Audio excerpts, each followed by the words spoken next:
In 1964, Yoko Ono performed a simple but powerful art piece called Cut Piece. She sat quietly on stage while audience members were invited to cut piece off her clothing with scissors. What started as a shy experiment turned into a shocking revelation about how people behave when there are no clear rules.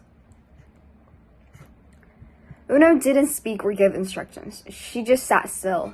This created a rule-free zone where people had to decide for themselves how to act. At first, most just snipped small pieces from the edges of her clothes.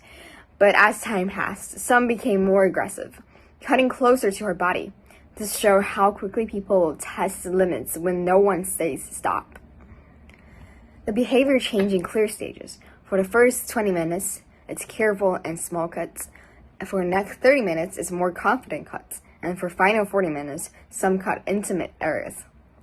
This pattern proves that people copy each other's actions, especially in uncertain situations, when they saw others being bold and they became bold too.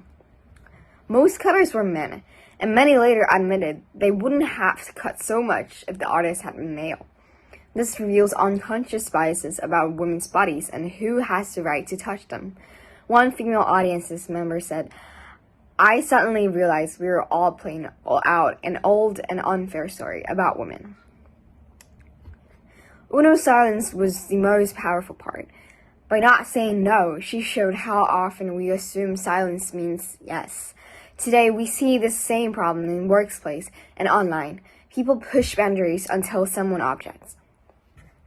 In Cut Piece, this artwork helps us understand modern issues like why people stay silent about unfair treatment and how social media encourages copying bad behavior, and also why we need a clear rules about consent.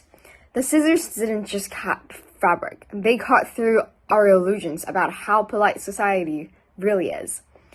Una proved that without clear rules, people often choose power over kindness. Her art asks us, what invisible rules are you following without realizing it?